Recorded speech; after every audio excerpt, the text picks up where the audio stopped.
આપણે ભગવાનના 24 અવતારોના સ્વરૂપનું નામ માત્રથી દર્શન કરીએ. પ્રથમ સ્કંદની અંદર આવે છે ભગવાનના 24 અવતારના નામ. પ્રથમ અવતાર એ કુમાર અવતાર છે, જે 4 કુમારો થયા છે. સનત, સનક, સનંદન અને સનાતન, આ 4 ઋષિ કુમારોનો અવતાર એ કૌમાર અવતાર કહેવામાં આવે છે. બીજો અવતાર ભગવાનનો શુકર સ્વરૂપે થયો છે. હિરણ્યાક્ષનો જેમણે વધ કર્યો, વરાહ અવતાર સ્વરૂપે ભગવાન પ્રગટ થયા છે. ત્રીજો અવતાર ભગવાનનો દેવર્ષિ સ્વરૂપે થયો છે, નારદ અવતાર છે. ચોથો અવતાર ભગવાનનો નર અને નારાયણ સ્વરૂપે ભગવાનનો ચોથો અવતાર થયો છે. ભગવાનનો પાંચમો અવતાર એ ભગવાનના કપિલ સ્વરૂપે થયો છે, જેમણે સાંખ્ય શાસ્ત્રનો ઉપદેશ કર્યો. માતા દેવહૂતિને સાંખ્ય શાસ્ત્રનો ઉપદેશ કરી અને અપવર્ગ આપ્યો, મોક્ષ આપ્યું. પછી ભગવાનનો ષષ્ઠમ અવતાર એ દત્ત અવતાર થયો છે. દત્ત. સાતમો અવતાર રુચિને તયા યજ્ઞ નારાયણ સ્વરૂપે ભગવાનનો થયો છે. આઠમા અવતાર તરીકે જૈનોના જે પ્રથમ તીર્થંકર ગણવામાં આવે છે, ઋષભદેવ. નવમા અવતાર પૃથ્વીરાજા, જેણે પૃથ્વીનું દોહન કર્યું અને પૃથ્વીમાં કૃષિ સંસ્કૃતિ લહેરાવી. જેણે પૃથ્વીરાજાએ પૃથ્વીનું પાલન કર્યું, માટે આજે એનું નામ છે પૃથ્વી. દસમો અવતાર ભગવાનનો મત્સ્ય નારાયણનો અવતાર છે, જેણે રાજા સત્યકેતુને પ્રલયમાંથી ઉગાર્યો. જ્યારે નિત્ય પ્રલય થાય છે ત્યારે ભગવાન મત્સ્યનું સ્વરૂપ ધારણ કરીને આવે છે અને સત્યકેતુ રાજાને એ પ્રલયમાંથી બચાવે છે. એકાદશ અવતાર ભગવાનનો કુર્મ સ્વરૂપે અવતાર થયો છે. મંદરાચલનો રવૈયો કર્યો છે. મંદરાચલ તો સમુદ્રની અંદર ડૂબી જાય છે. ભગવાને એને પોતાની પીઠ પર ધારણ કર્યો છે સમુદ્ર મંથન સમયે. 12મો અવતાર, જેની આપણે હમણાં ધન્વંતરી ધનતેરસના દિવસે પૂજા કરી. ધન્વંતરી મહારાજ આયુર્વેદાચાર્ય, જેમણે રોગ કેમ થાય નહીં આપણને એ જ્ઞાન આપ્યું. આપણા શરીરની અંદર રોગ જ આવે નહીં, એની પૂર્વચર્યા એ ધન્વંતરી મહારાજે બતાવી. ધનતેરસના દિવસે આપણે ઉજવીએ. ચતુર્દશ 14મો અવતાર ભગવાનનો નૃસિંહ અવતાર. પ્રહલાદના ઉદ્ધાર માટે હિરણ્ય કશ્યપુને મારવા માટે ભગવાને અવતાર ધારણ કર્યો. પંચદશમ વામનમ, બલિને ઘેર ભગવાન વામન સ્વરૂપે પધાર્યા છે. 3 ડગલાની અંદર પૃથ્વી માગી લીધી છે. ભગવાનનો 15મો અવતાર વામના અવતાર છે.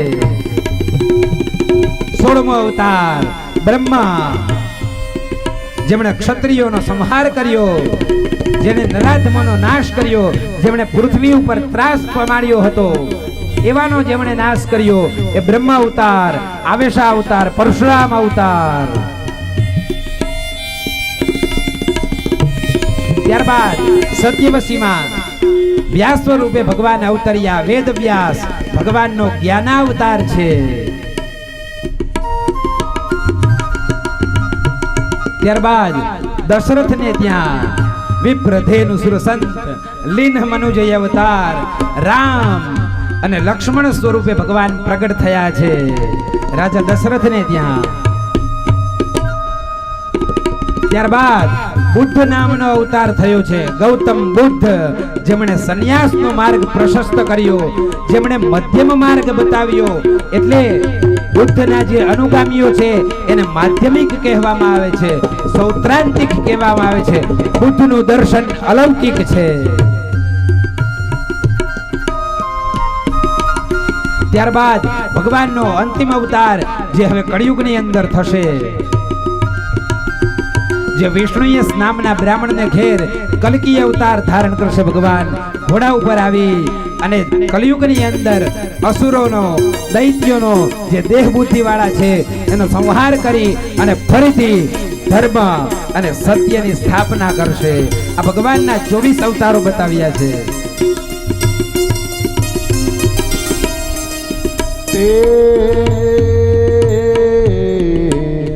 તે ફળ શ્રી સુખદેવ તો દીને લઈ ગયા. તે ફળ શ્રી સુખદેવજી વેડીને લઈ ગયા. પરીક્ષિત બેઠા છે ગંગાને તીર, સખી રે આંબો રોપિયો.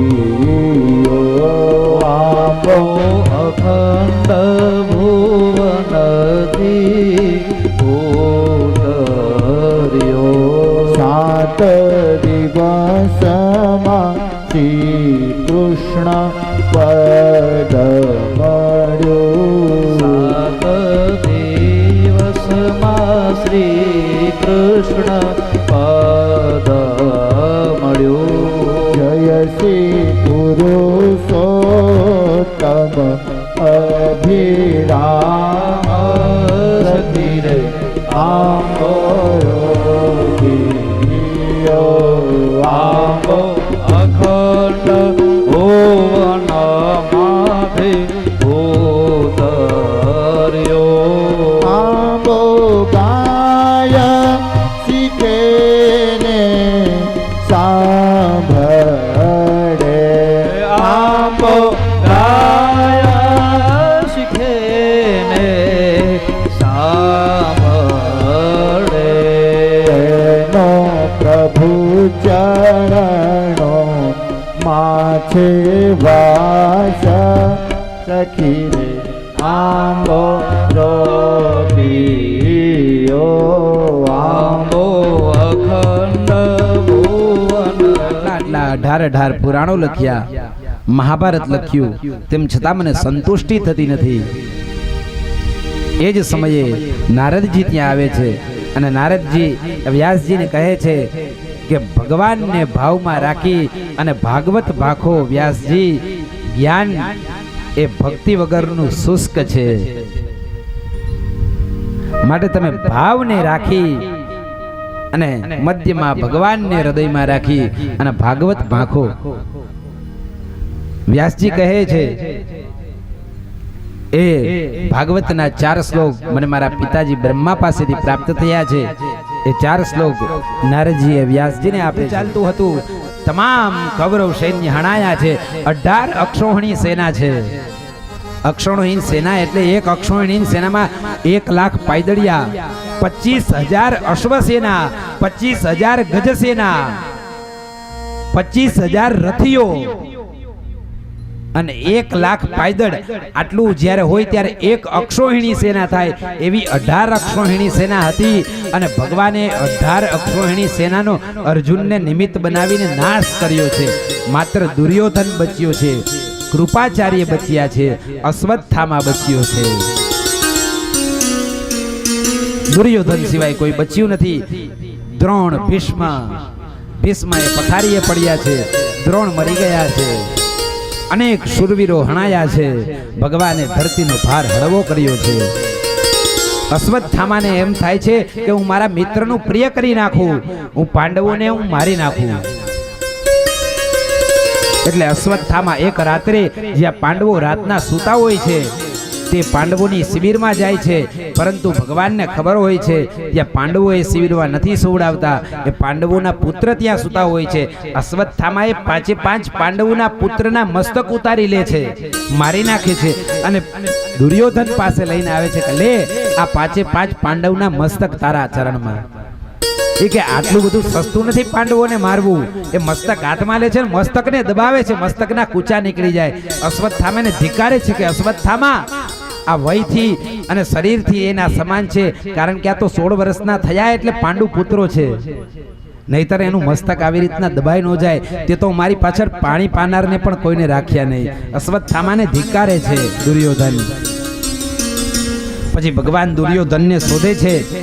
ભીમ અને દુર્યોધન યુદ્ધ થાય છે. દુર્યોધન હણાય છે. અશ્વત્થામા અર્જુન સાથે યુદ્ધ કરવા આવે છે, યુદ્ધ કરવા આવે છે ત્યારે એ બ્રહ્માસ્ત્ર છોડે છે. એ અર્જુન એ બ્રહ્માસ્ત્ર છોડે છે. બંને સામે બ્રહ્માસ્ત્ર ટકરાય છે, પરંતુ ગુરુજીને ચાહે એને બધી વિદ્યા આપે. પુત્ર છે પણ એને બધી વિદ્યા નથી આપી દ્રોણાચાર્યએ, કારણ કે અધિકારી નથી, એને ખબર છે કે આ દુરુપયોગ કરશે. અર્જુન એ સતશિષ્ય છે, એને ખબર છે કે આ દુરુપયોગ નહીં કરે. બ્રહ્માસ્ત્રને પાછું કેમ વાળવું એની વિદ્યા અશ્વત્થામાને આવડતી નથી, અર્જુનને આવડે છે. ભગવાન કહે છે કે બંને બ્રહ્માસ્ત્રને તમે પાછા વાળો અર્જુનજી. ભગવાન ના કહેવાથી અર્જુન મહારાજ બંને બ્રહ્માસ્ત્રોને પાછા વાળે છે, પણ એ બ્રહ્માસ્ત્રનું તેજ એવા સંકલ્પ સાથે બ્રહ્માસ્ત્રને પરીક્ષિત છોડ્યું હોય છે અશ્વત્થામાએ કે પાંડવોના કોઈ વંશને જીવિત રહેવા દઉં નહીં. તો પાંડવોનો વંશ એ અભિમન્યુનો પુત્ર ઉત્તરાના ગર્ભની અંદર પરીક્ષિત મહારાજ એ ઉછરી રહ્યા છે. એ બ્રહ્માસ્ત્રનું તેજ એને ત્યાં મારવા માટે આવે છે, પણ ભગવાન એ ગર્ભની અંદર પરીક્ષિત મહારાજની રક્ષા કરે છે. ચક્ર સ્વરૂપે આવ્યા છે, ગર્ભની ચારે બાજુ ફરી રહ્યા છે. એ પરીક્ષિત કોઈ નથી, આપણે જ છીએ. આપણું માના ગર્ભની અંદર પરમાત્મા જ રક્ષણ કરે છે, આપણે જ પરીક્ષિત છીએ. પરંતુ એ પરમાત્માના સ્વરૂપને આપણે જન્મની સાથે ભૂલી જઈએ છીએ, વિસારી દઈએ છીએ. એ પરીક્ષિત મહારાજ ભૂલ્યા નથી, એ જેવા જન્મે છે એવા બધાની પરીક્ષા કરવા લાગે છે કે મને ગર્ભમાં બચાવનાર કોણ? આ એમ બધાની પરીક્ષા કરવા લાગે છે. માટે એમનું નામ પરીક્ષિત પડ્યું છે. ભગવાન સ્વધામ પધાર્યા છે. ભગવાન હજી કથાને આપણે થોડી લેવીએ છીએ. ભગવાન હવે પોતાની દ્વારકામાં જવા માટે પ્રયાણ કરવા ઈચ્છે છે, પરંતુ કુંતી માતા પ્રાર્થના કરે છે કે હે પ્રભુ, તમે થોડા દિવસ હજી રોકાઈ જાઓ દ્વારકામાં. એ કે બધા મારી રાહ જોતા હશે. એ કે ના, તમે અહીંયા થોડા દિવસ રોકાઈ જાઓ. અને કુંતા માતા પ્રાર્થના કરે છે કે વિપદઃ સંતુ નઃ સસ્વત યત્ર યત્ર જગદગુરો. હે પરમાત્મા, મને હંમેશા વિપત્તિ મળો. કુંતા માતાએ એવી પ્રાર્થના કરી છે કે મને હંમેશા વિપત પડો, મને દુઃખ મળો. કારણ કે કુંતા માતાની અનુભવની વાણી છે. કુંતા માતા એ જાણે છે કે જ્યારે જ્યારે મારી ઉપર દુઃખ પડ્યું છે ત્યારે ગોવિંદ માધવ એ આવીને ઊભો રહ્યો છે. એટલે કુંતા માતા કહે છે કે મને હર હંમેશ વિપત મળો, દુઃખ મળો. કારણ કે દુઃખમાં એ ક્યારેય વિસરાતો નથી, એ હર હંમેશ સાથે જ રહે છે. અને વિપત્તિ કોને કહેવાય? તો કે વિપત્તિ વિસ્મરણમ વિષ્ણુ, સંપત્તિ સંસ્મરણમ વિષ્ણુ. વિપત્તિ શું છે? તો કે ભગવાન વિષ્ણુના નામનું વિસ્મરણ થાય, એ જ વિપત્તિ છે. સંપત્તિ છે શું? તો કે ભગવાન નામનું સતત સ્મરણ થાય, એ જ સંપત્તિ છે. કહે વિભીષણ વિપત્તિ પ્રભુ સોઈ, જબ તવ નામ સુમિરન ન હોય. વિભીષણ કહે છે કે વિપત્તિ તો એ જ છે પ્રભુ કે જ્યારે તમારા નામનું સ્મરણ નથી થતું ને, એ જ મોટી વિપત્તિ છે. આમ કુંતા માતા સ્તુતિ કરે છે. ભગવાન સ્તુતિ કરવાથી રોકાઈ જાય છે. અને જ્યાં દાદા ભીષ્મ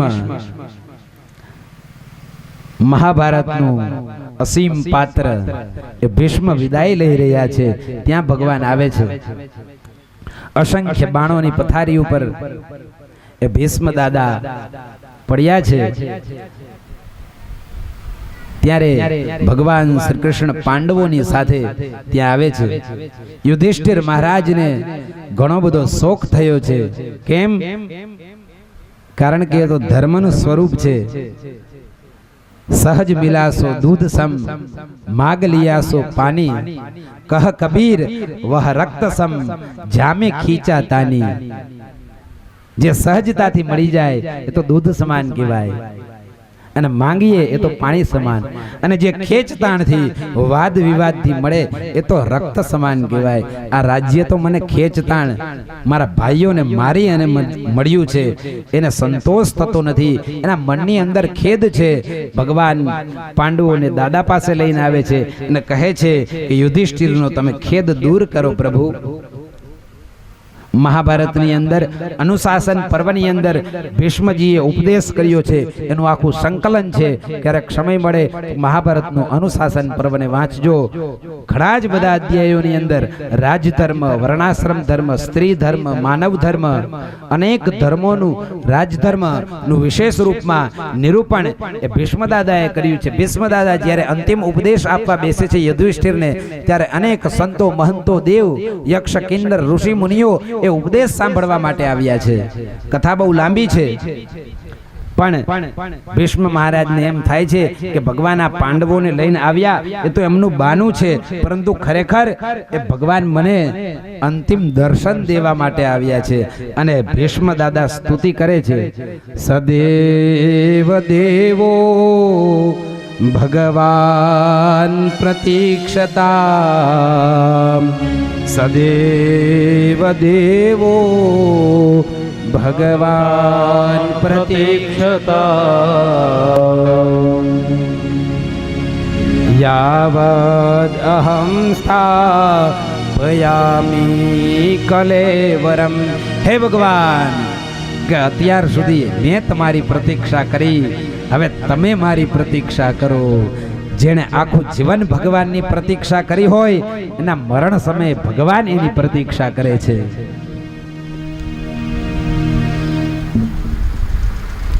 ભગવાનને પ્રાર્થના કરી છે ભીષ્મદેવે કે હે ભગવાન, હવે રાજવો. મને એમ લાગે છે કે પાંડવો તો બાનું છે, મારો અંતિમ કાળ નજીક આવ્યો છે, માટે તમે મને અહીંયા દર્શન દેવા માટે આવ્યા છો. અને ભીષ્મદાતાએ સ્તુતિ કરે છે, જેણે આખું જીવન રામ રામ કર્યું હોય એને જ અંતિમ સમયે રામ નામ સ્મરણ આવે. બાકી આપણે આખું જન્મ ધન ધન ધન, પૈસા પૈસા પૈસા, બૈરી બૈરી બૈરી કર્યું હોય તો અંતસ્મરણમાં એનું જ સ્મરણ થાય છે. અને ભગવાન કહે છે, અંતે મતિ સા ગતિ, જેવી અંતમાં તમારી મતિ હોય એવી ગતિ થાય. ઘણા ઉદાહરણ છે, પરંતુ આપણે ભીષ્મ સ્તુતિને માનવી છે એટલે ઉદાહરણ તરફ નહીં જઈએ. ભીષ્મ દાદા કહે છે, ઇતિ મતિ રૂપ કલ્પિતા વિતૃષ્ણા, ભગવતી શાશ્વત પોગવે વિભૂમ્ની, સ્વસુખમુપગતે ક્વચિત વિહર્તો પ્રકૃતે મુપે યુષિયાદ ભવ પ્રવાહ. ભુવન કમલમ કમાલવર્ણમ રવિકર ગૌરવરાંબરમ દદાને, વપુરલ કકુલાવૃતાન્નાબ્જમ વિજય સખેરતિરસ્તુ મે નવદ્યા. ભગવાન ભીષ્મજી એ સરસૈયા ઉપર સૂતા છે અને ભગવાનને પ્રાર્થના કરે છે કે હે ભગવાન, હવે મારો અંતિમ સમય છે, આ સમય મારે એક કામ બાકી રહી ગયું છે હજી. ભગવાન કહે છે, શું કામ? કે મારી એક કુંવારી કન્યા છે, એના મારે હાથ પીડા કરવાના બાકી રહી ગયા છે. બધા વિસ્મયમાં પડી ગયા કે ભીષ્મ દાદા અને એની કોઈ કુંવારી પણ કન્યા છે, એમણે તો આજીવન બ્રહ્મચર્યની પ્રતિજ્ઞા લીધી, એમની કઈ વરી કુંવારી કન્યા? કહે છે ભીષ્મજી કે ઇતિ મતિ રૂપ કલ્પિતા, આ મારી મતિ રૂપી કુમારી કન્યા છે, અમારી બુદ્ધિ રૂપી કુમારી કન્યા છે.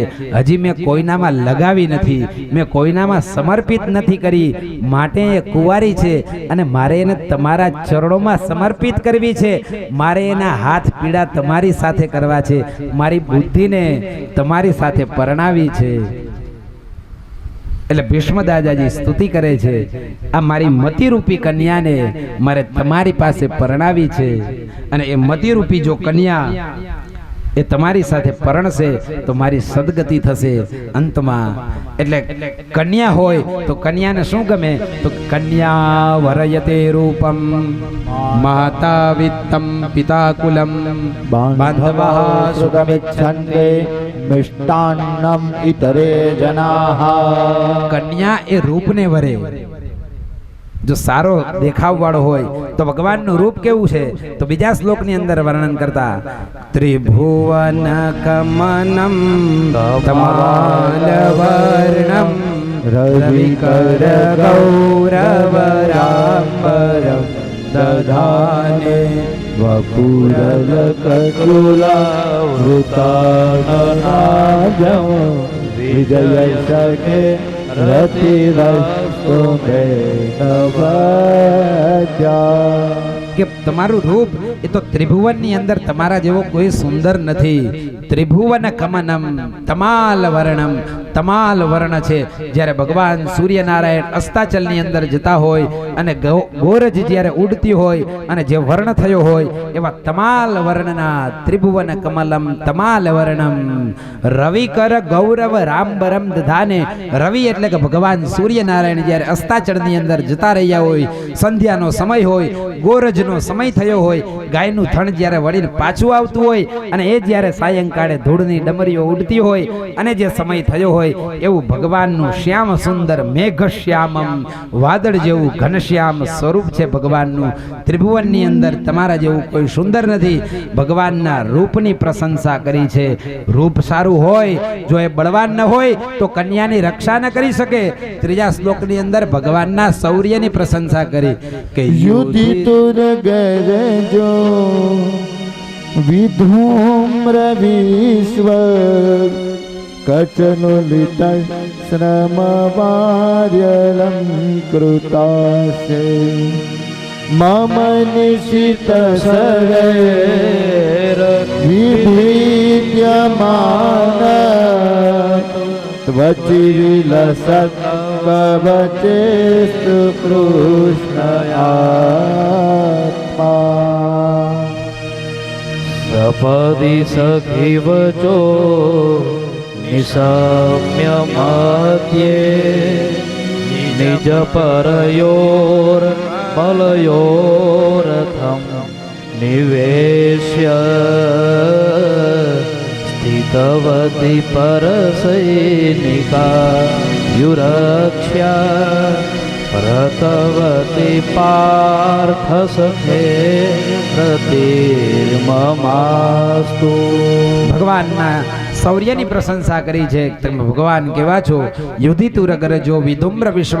જ્યારે તમે યુદ્ધની અંદર ઉતર્યા છો ત્યારે તમે એવી પ્રતિજ્ઞા કરી છે કે હું ક્યારેય શસ્ત્ર હાથમાં ન ધરું.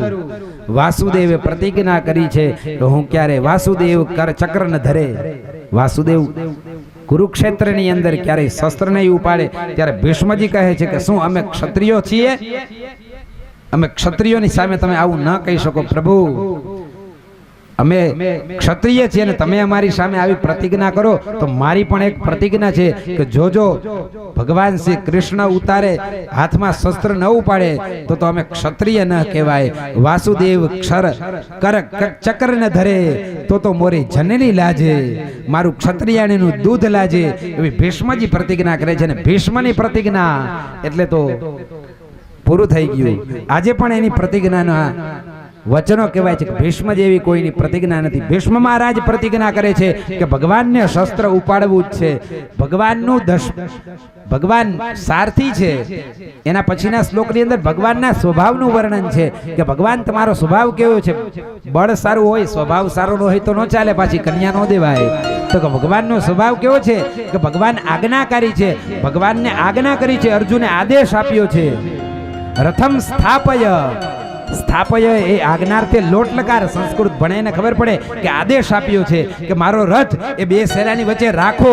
વિનંતી નથી કરી ભગવાનને અર્જુને કે મારો રથ બે સેનાની વચ્ચે ઊભો રાખો, આદેશ કર્યો છે અર્જુને.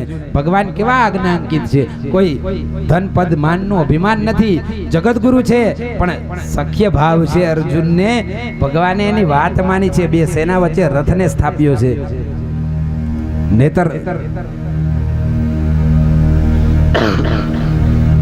ભગવાન જેવું કોઈ ત્રિભુવનની અંદરનો સ્વભાવ આજ્ઞાંકિત છે, એટલે મારી દીકરીને પરણાવવામાં વાંધો નથી, પરંતુ તમે જે આ પ્રતિજ્ઞા કરી છે કે યુદ્ધની અંદર હું શસ્ત્ર ઉપાડું નહીં, એ તો ના બને. તો 10મા દિવસે અર્જુન અને ભીષ્મજીનું યુદ્ધ થઈ રહ્યું છે. અર્જુન એ પોતાની રીતના બાણ મારતો હોય છે કે એમ થાય છે કે આ મારા સામે દાદા છે, હું કેમ મારું, એ ઢીલા પોચા બાણ મારતો હોય છે, જેની કોઈ અસર નથી થતી ભીષ્મજીને. અને ભીષ્મજીએ આજે 10મા દિવસે રાતના દુર્યોધને બહુ સંભળાવ્યું છે ભીષ્મ દાદાને કે તમે દાદા એવી રીતના યુદ્ધ કરો છો, મને તો એવું લાગે છે કે તમે મારા પક્ષે નહીં પાંડવોના પક્ષે રહીને યુદ્ધ કરો છો, કારણ કે તમારા જીવતા હજી સુધી બધા જ કેમ જીવતા છે. તો ભીષ્મજીએ રાતના જ પ્રતિજ્ઞા કરી કે આવતીકાલે સવારે 5 પાંડવોના વધ કરી નાખું. આવી રાતના ભીષ્મજીએ પ્રતિજ્ઞા કરી, અને ભીષ્મજી પ્રતિજ્ઞા કરે એટલે કાલે 5 પાંડવોના વધ થઈ જ જાય. પરંતુ એ પ્રતિજ્ઞાની કાનુડાને ખબર પડી જાય છે. રાતના અંધારામાં એક કાનુડો દ્રૌપદીનો સેવક બને છે, અડધી રાતે ઉઠાડે છે કે દ્રૌપદી ઉઠ, નહીતર તારા કાલે સૌભાગ્ય નહીં બચે.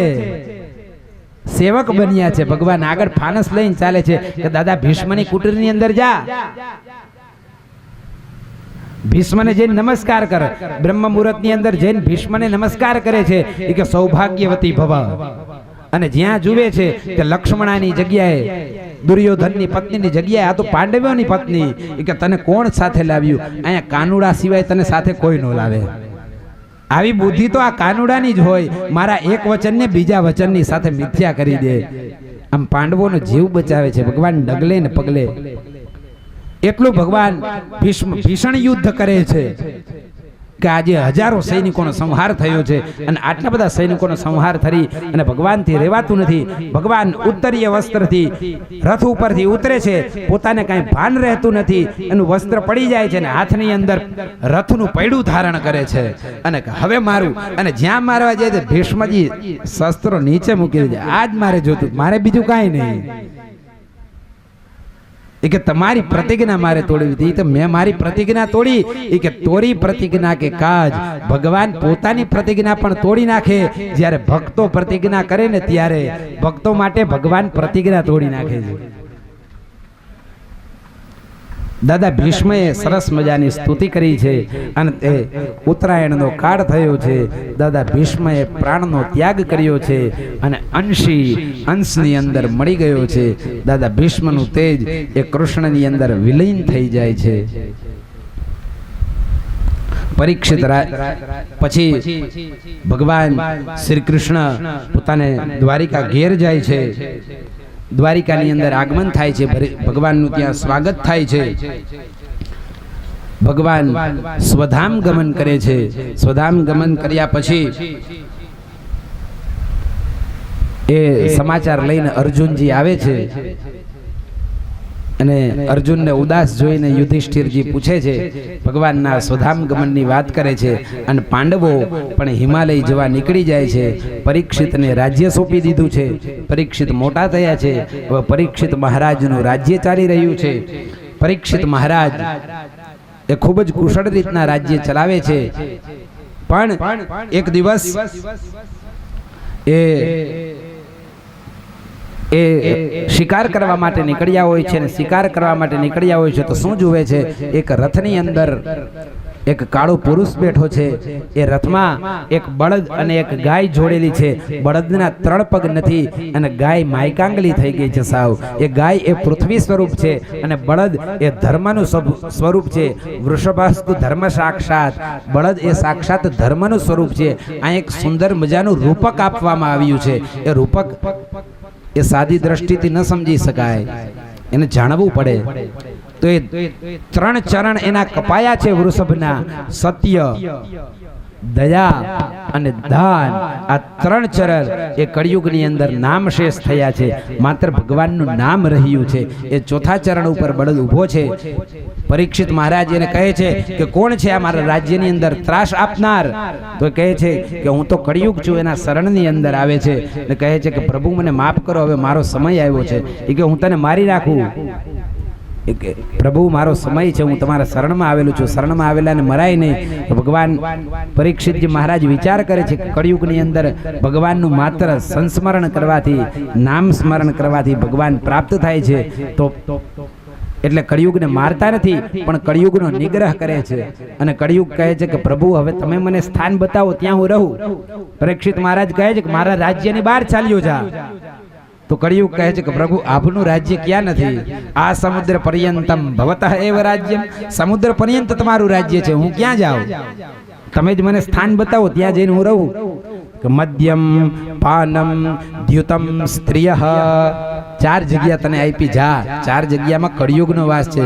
પેલું સ્થાન તો કે મદ્યમ, મદિરા. પેલું સ્થાન આપ્યું કળિયુગને. સાંભળજો કળિયુગ ક્યાં રહે છે? મદિરાની અંદર કળિયુગનો વાસ છે. મદ્યમ પાનમ, મદિરા પાન કરે છે. એમાં દ્યુતમ એટલે કે જ્યાં જુગાર રમાય છે, જુગારની અંદર, સોગઠાબાજીની અંદર કળિયુગનો વાસ છે. સ્ત્રીય, જે કુલટા સ્ત્રીઓ છે, જે ધર્માનુરાગી નથી, ધર્મના માર્ગ ઉપર ચાલનારી નથી, એવી સ્ત્રીઓની અંદર પણ કળિયુગનો વાસ છે. આ 4 સ્થાન આપ્યા.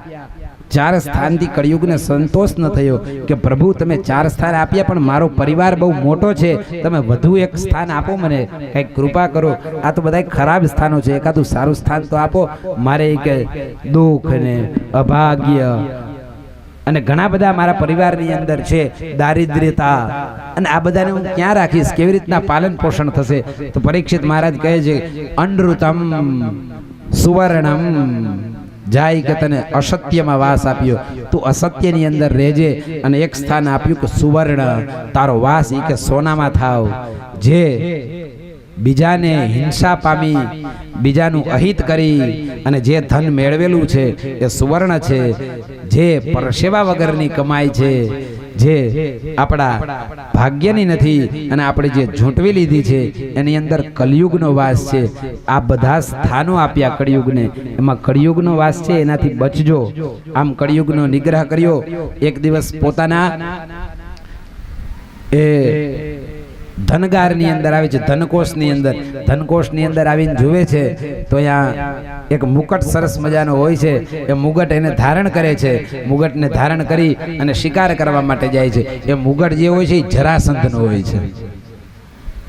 ભીમે જરાસંધનું હનન કર્યું હોય છે, તેને મુગટ ગમી ગયું હોય છે, અને એને કાંઈ નીતિનું ભેગું કરેલું હોતું નથી. જરાસંધે, જરાસંધ રાક્ષસ હોય છે.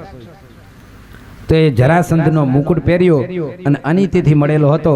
એટલે પરીક્ષિત મહારાજની મસ્તક ઉપર કળિયુગ બેસી ગયો છે. શિકાર કરવા જાતા એમને તરસ લાગે છે. સમીક ઋષિના આશ્રમની અંદર આવે છે. મુનિ એ ધ્યાનની અંદર બેઠા છે, એમનું કોઈ ધ્યાન નથી, એમને કોઈ ભાન નથી, સંસારનું કોઈ ચિંતન નથી. એટલે એમને ખબર નથી પડતી કે પરીક્ષિત મહારાજ આવે છે. પરીક્ષિત મહારાજની કોઈ આગતા સ્વાગતા નથી થતી. એટલે એમને ખોટું લાગે છે કે હું ત્રિભુવનનો ધણી, મેં એના રહેવા માટે આશ્રમ આપ્યો, એના પાસે કર નથી લેતો, અને આ મારું સન્માન પણ ન કરે આ બ્રાહ્મણ. એની મતિ ફરે છે. ત્યાં મરેલો સાપ હોય છે. એ મરેલા સાપને પરીક્ષિત મહારાજ એ સમીક ઋષિના ગળામાં પહેરાવીને ત્યાંથી નીકળી જાય છે. આવી અને જેવો મુગટ ઉતારે છે તેને પોતાની ભૂલનું ભાન થાય છે, પસ્તાવો કરે છે. અને પસ્તાવા કરવા સિવાય મોટું કોઈ પ્રાયશ્ચિત નથી. એ જાતે જ ઈચ્છા કરે છે કે આ મેં રાજદ્રોહ કર્યો છે, મને કોઈ દંડ આપે તો સારું. રાજધર્મની ઉપર ધર્મદંડ છે. જ્યારે રાજાનો અભિષેક થાય ત્યારે એ બોલે છે અદંડ્યોસ્મી, અદંડ્યોસ્મી, અદંડ્યોસ્મી. ત્યારે એની પાછળ ગુરુ હોય છે, એની ઉપર મારે છે અને કહે છે કે ધર્મદંડ્યોસી, ધર્મદંડ્યોસી, ધર્મદંડ્યોસી, તને પણ ધર્મદંડ આપે. અને સમીક ઋષિ તો ધ્યાનની અંદર હોય છે. એનો પુત્ર એ શૃંગી, નાનું તો એ બ્રહ્મબાળ, એને આવીને જોયું કે શૃંગી, કોકે કહ્યું કે તારા પિતાના ગળામાં તો મૃત શ્રાપ છે. કે ન હોય. શૃંગી ઋષિ નદીમાં સ્નાન કરવા ગયા હોય છે, આશ્રમમાં આવીને જોવે છે તો પિતાના ગળામાં મૃત શ્રાપ છે. શ્રાપ આપે છે કે જેણે આવું ખરાબ કૃત્ય કર્યું છે, જેને બ્રાહ્મણોનો દોહ કર્યો છે, એ ચાહે કોઈ પણ હોય, આજથી 7મા દિવસે એનું મૃત્યુ થશે. એમની તપસ્યામાં એટલું બળ છે કે શૃંગી મહારાજનું શાપ એ સત્ય થાય, બ્રાહ્મણોની વાણી ક્યારેય મિથ્યા થાય નહીં. કારણ કે શાસ્ત્રો કહે છે, ભગવાન વિષ્ણુ કહે છે કે બ્રહ્મ વાક્યમ જનાર્દન, બ્રાહ્મણ બોલે એ તો ભગવાન વિષ્ણુના બોલ્યા બરાબર છે. શ્રાપ આપે છે અને રડવા લાગે છે, અને રડવાનો અવાજ સાંભળીને સમીક ઋષિ ઉઠે છે. શું થયું બેટા? બધી વાત કરે છે. સમીક ઋષિ કહે છે કે બેટા, આટલા મોટા રાજાનો અપરાધ થયો એ વાત સાચી છે, પણ આવડો મોટો દંડ અપાય નહીં. બ્રાહ્મણોનું ધન એ તો ક્ષમા છે. અક્રોધનાહા શૌચપરાહા સતતમ બ્રહ્મવાદિનઃ, જે હંમેશા બ્રહ્મની અંદર રત હોય એને બ્રાહ્મણ કહેવાય. બેટા, આપણે તો ક્ષમા આપવાની હોય, આપણે આવા શ્રાપ ન અપાય.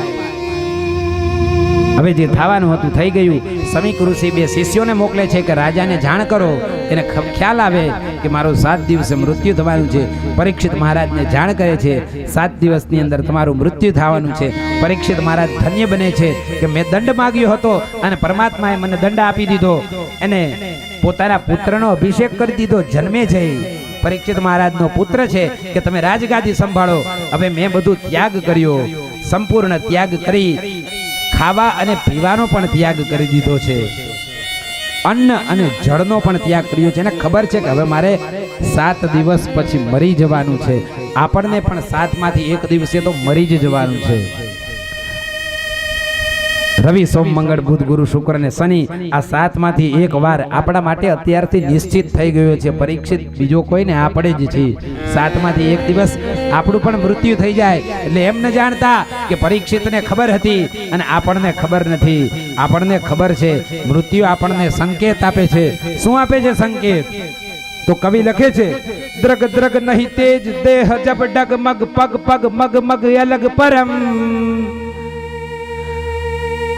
દ્રગ દ્રગ નહીં તેજ દેહ જબ ડગમગ પગ પગ મગ મગ અલગ પરમ. જગ જગ મુખ દંત વચન જબ ફગ ફગ જગ ભર જમ અનુચર લગ ભગ જગરમ. ભગવદ ભજ મન ચેત સુભગ નર પિંગલ સુયસ અચલ પ્રસરઈ. झटपट मन तेज कपट तति काल नपट सिर झपट करे. काल नपट सिर झपट करे. कवि पिंगड़ कहे छे के द्रग द्रग नहीं तेज. द्रग एटले के आंख, बे आंख होय. द्रग द्रग नहीं तेज, आंखनी अंदर तेज रहतुं नथी, आंखमां मोतियो आवे छे. देह जब डगमग, देह ए डगमग थवा लागे छे. पग मगमग, ज्यां पग मूकवो छे त्यां पग पड़तो नथी, पग भगवा लाग्या छे. जग जग मुख दंत वचन जब फग फग, जे बोलવું છે બોલી શકાતું નથી, બોલવા જાય શું અને બોલાઈ જાય શું. ત્યારે સમજવું કે જમ અનુચર લગભગ જગરમ. ત્યારે જમના અનુચરો હવે સમીપમાં આવી ગયા. હવે બધું છોડો, રામ નામ ભજો. માટે ભગવદ ભજ ચેત સુભગ નર.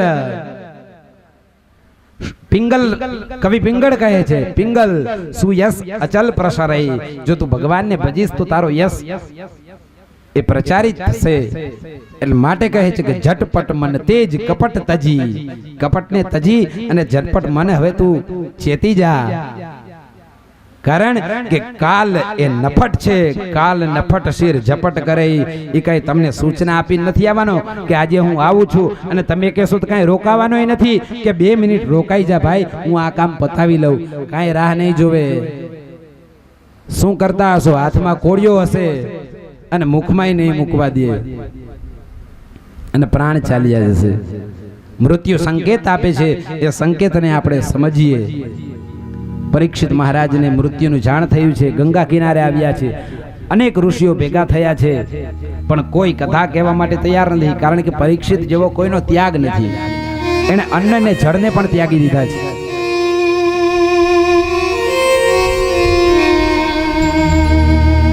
ત્યાં નારદજીની કૃપાથી અનાયાસે ફરતા ફરતા સુખદેવજી મહારાજ પધારે છે.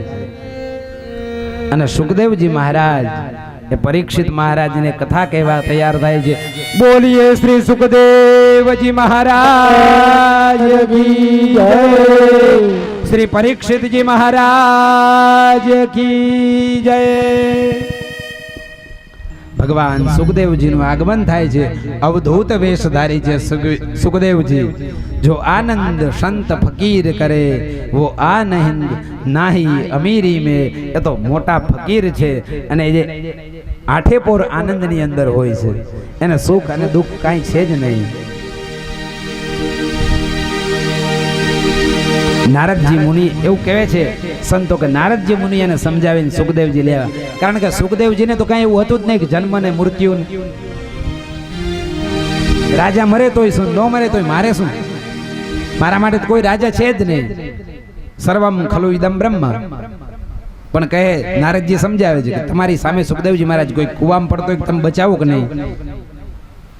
નારદજી કે તમે મને ગમે એમ કરીને ફસાવશો ખરા, હા કે બચાવો જ પડે તો કા તમારી સામે કે કુવામાં પડવા જાય છે પરીક્ષિત મહારાજ, અને તમે બચાવો નહીં તો તમને પાપ લાગે ને. સુખદેવજી મહારાજ કહે ઠીક છે, અને નારદજીની કૃપાથી સુખદેવજી મહારાજ ત્યાં પ્રગટ થયા છે અને પરીક્ષિત મહારાજની કથા કહેવા થયા છે. આ પ્રથમ સ્કંદ એ સમાપ્ત થાય છે. બોલીએ શ્રી ભાગવત ભગવાન કી જય. બીજા સ્કંદની અંદર બીજો સ્કંદ એ ભગવાનનો ડાબો હાથ છે, એને સાધન લીલા કહી છે. અધિકાર મળ્યા બાદ હાથમાં સાધન અપાય, અને એ અધિકાર મળ્યો પરીક્ષિતને પછી સાધન લીલા શરૂ થઈ છે. 10 અધ્યાયનો નાનો જ આ સ્કંદ છે, જેની અંદર ભગવાનના સ્વરૂપનું વર્ણન આવે છે.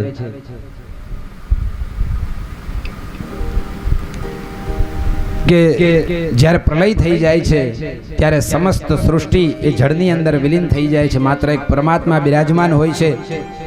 એ પરમાત્માની નાભિકળોમાંથી બ્રહ્માજી એ બુદ્ધિના દેવ છે, કમળ ઉપર બિરાજમાન છે.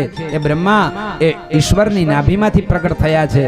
બુદ્ધિના દેવ છે એટલે વિચારે છે કે હું ક્યાંથી, હું કોનાથી, એ જુએ છે તો કે હું એક નાળમાંથી પ્રગટ થયો છું. પણ એ બુદ્ધિ એ ઘણીવાર ફરે છે અનંતને પામવા, પણ એ પામી શકતી નથી, એટલે ગભરાય છે એટલે આકાશમાંથી આકાશવાણી થાય છે. તપ તપ તપ એવી આકાશવાણી થતા બ્રહ્માજીને ભાન થાય છે કે મને તપ કરવાનું કહે છે. બ્રહ્માજી તપ કરે છે અને નારાયણ પ્રસન્ન થાય છે. નારાયણ પ્રસન્ન થઈ અને એમને ઉપદેશ કરે છે. 4 શ્લોકની અંદર જે ભાગવતનો ભગવાને ઉપદેશ કર્યો બ્રહ્માજીને, એને ચતુશ્લોકી ભાગવત કહેવામાં આવે છે. એ ચતુશ્લોકી ભાગવત એ બ્રહ્માજીને આદિ નારાયણ પરમાત્માએ બ્રહ્માજીને કહી એ દ્વિતીય સ્કંદની અંદર આવે છે. 2 મિનિટ આપણે હરિનામ સંકીર્તન કરી અને ત્યારબાદ આ ચતુશ્લોકી ભાગવતને માણી અને કથાને આપણે વિરામ આપીશું. 2 મિનિટ હરિનામ સંકીર્તન.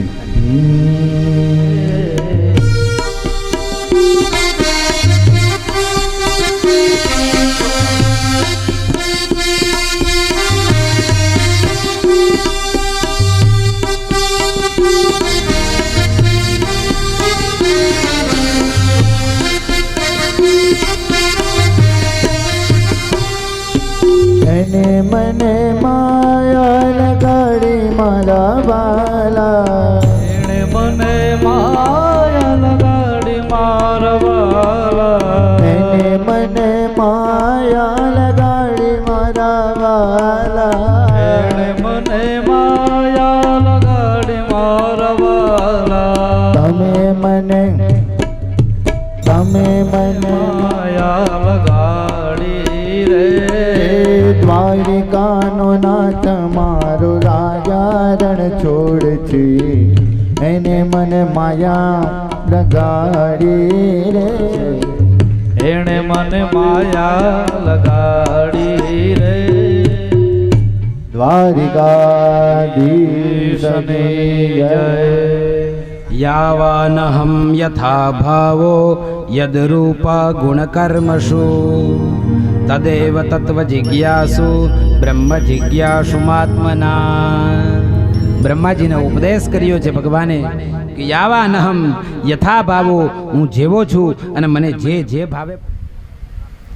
અહમ એવાસ એકાગ્રે, જ્યારે કાંઈ પણ હતું નહીં ત્યારે હું જ હતો, અને જ્યારે આ બધું છે ત્યારે હું જ છું, અને જ્યારે આ બધું નહીં હોય ત્યારે પણ જે બચશે શેષ તે પણ હું જ છું. આવું પરમાત્મા કહે છે. આવું તમે તમારા ત્યારે એ હતો, જ્યારે તમે છો ત્યારે એ છે, અને જ્યારે તમે નથી ત્યારે પણ એ તો છે જ આત્મા. શરીર તો દેખાય છે પરંતુ આત્મા દેખાતો નથી. આત્મા એ જ પરમાત્મા છે. એટલે બ્રહ્માજીને કહે છે ભગવાન કાંઈ દેખાય છે એ પણ હું જ છું.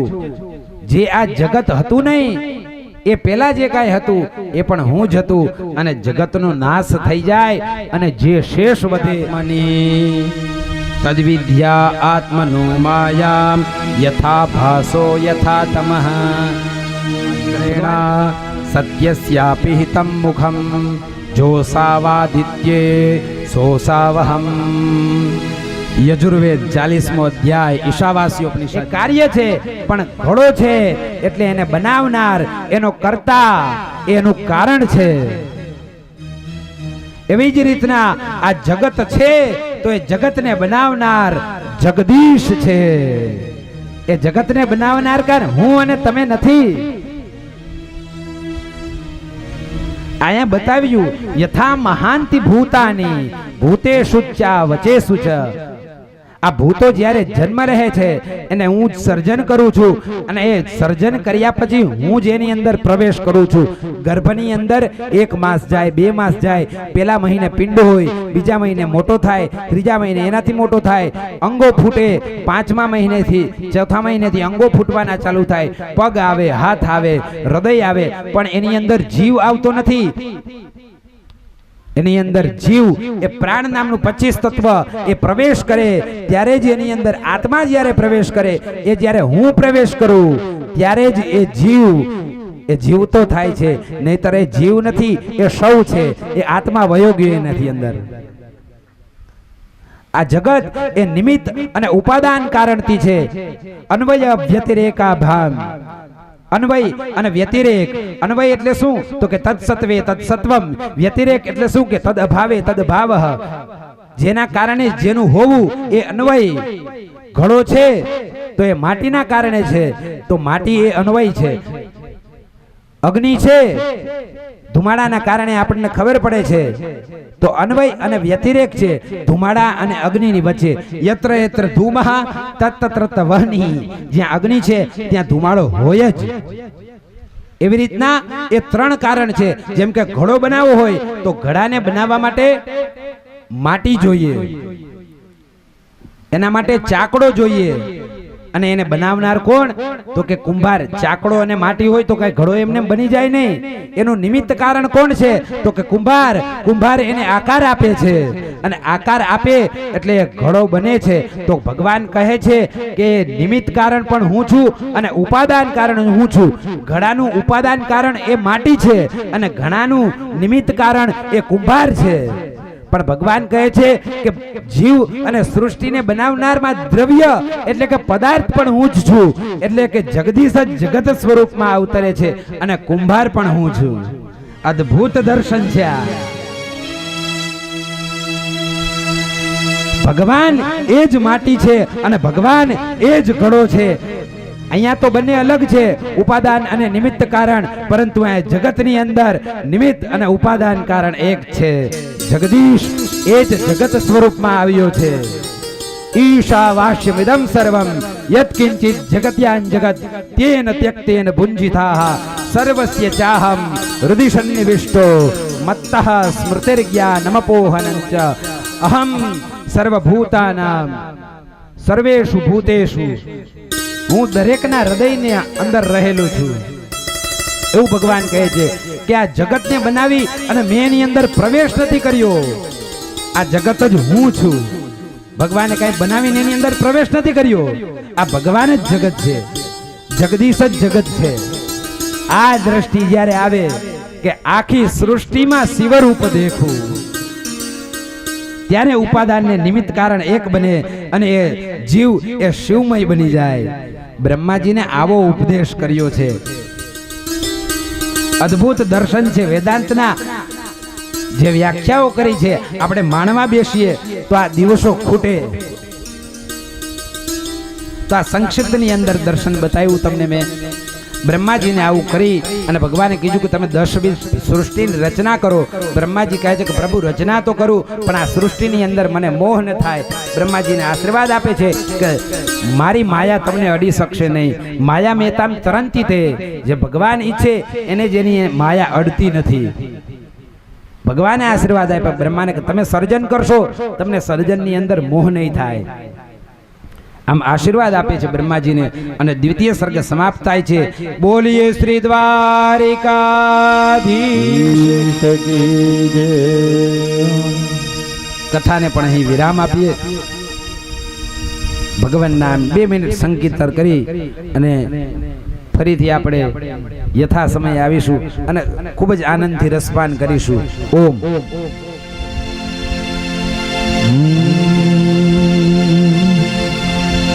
તારા ગોરા ગોરા ગાલ દૂધ પી લે નંદલાલ. ગોરા ગોરા ગાલ દૂધ પી લે નંદલાલ. તારા ગોરા ગોરા ગાલ દૂધ પી લે નંદલાલ. તારા ગોરા ગોરા ગાલ દૂધ પી લે નંદલાલ. તું યશોદાનો લાલ દૂધ પી લે નંદલાલ. તું જશોદાનો લાલ દૂધ પી લે નંદલાલ. દૂધ પી લે નંદલાલ. દૂધ પી લે નંદલાલ. દૂધ પી લે નંદલાલ. દૂધ પી લે નંદલાલ.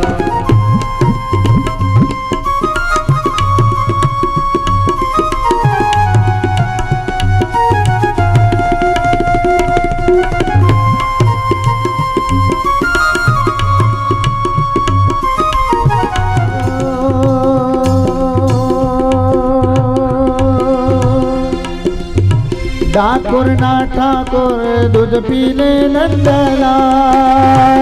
ડાકોર ના ઠાકોર દૂધ પી લે નંદલાલ. હે ડાકોર ના ઠાકોર દૂધ પી લે નંદલાલ. રણ છોડ રાય દૂધ પી લે નંદલાલ. દૂધ પી લે નંદલાલ. દૂધ પી લે નંદલાલ. દૂધ પી લે નંદલાલ.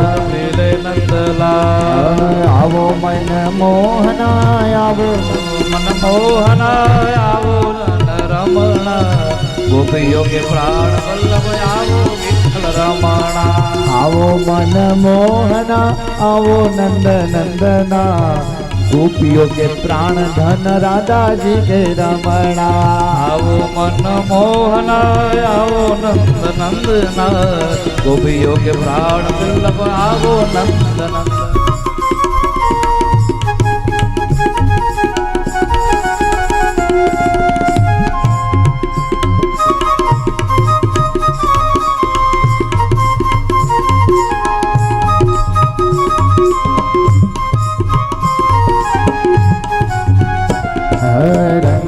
નારેશ્વર નો નાથ મારો રંગયવધો.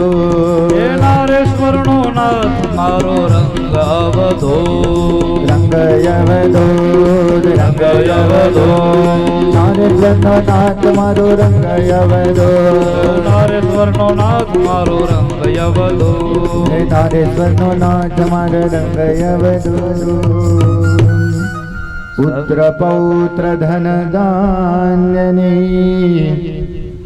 સદા વૃદ્ધિ ગૃહમાં. લક્ષ્મી વસે સદા ગૃહે જ્યાં ગુરુ કીર્તન થાય. સદગુરુ દેવજી જય કૃષ્ણ કનૈયા લાલ કી. શ્રી ભાગવત ભગવાન કી જય. હિરણ્યાક્ષની કથા, ભગવાન વરાહ અવતાર, કપિલ અવતાર, જડત ભરતજીનું આખ્યાન, ધ્રુવ ચરિત્ર અને દક્ષયજ્ઞ વિધ્વંસની કથા એ બપોર પછી છે. આપણે એનો સૌ આનંદ માણીશું. બોલીએ શ્રી દ્વારિકાધીશ કી જય. શ્રી કૃષ્ણ કનૈયા લાલ ની જય. શ્રી રાજા રણછોડ કી જય. શ્રી આદ્ય શક્તિ અંબે मात की जय पितृनारायण देव की जय ओम नमः पार्वती पतये हर हर महादेव हर ओम हरये नमः हरये नमः ओम हरये नमः हरये नमः ओम हरये नमः हरये नमः ओम આવો આવો રૂડો અવસર અને એમાં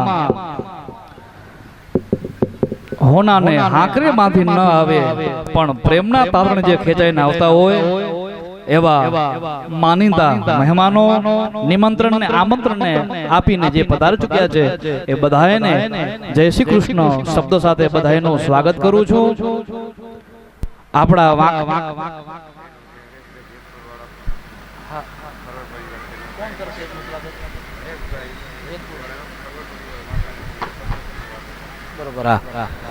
આ કથામાં પધારેલ કચ્છમાંથી આવેલ ધમણકા ગામના સરપંચ શ્રી બનુ બાપાનું આ કથા પરિવાર આયોજિત સ્વાગત કરે છે. ત્યાર પછી કથામાં બીરા મહેમાન પધારેલ હરેશ કુમાર જેતપુર વાળા ધીરુભાઈ ખરવડ બનુ દાદાને વિનંતી કરીશ જે વ્યાસાસન પર બિરાજમાન પૂજ્ય શાસ્ત્રીજીનું સ્વાગત કરવા ઈચ્છે છે તો દાદા ઉપર પધારશે.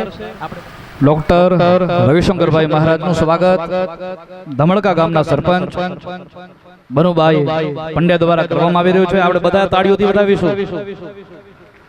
બોલો કૃષ્ણ કનૈયા લાલ કી જય દ્વારિકા ધીશ કી જય.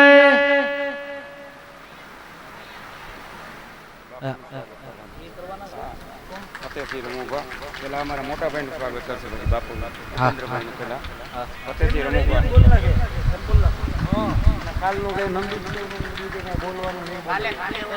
હવે અમારા બાર ગામ છે અમારા ફતેહજી બાપુ રમુભા શાલ ઓઢાડી સ્વાગત કરશે તો એને શાલ ઓઢાડે ત્યારે તાલીઓના ગડગડાટથી બાપુની પેલા વધારો કરશે. તાલીઓના ગડગડાટ બોલ કૃષ્ણ કનૈયા લાલ કી.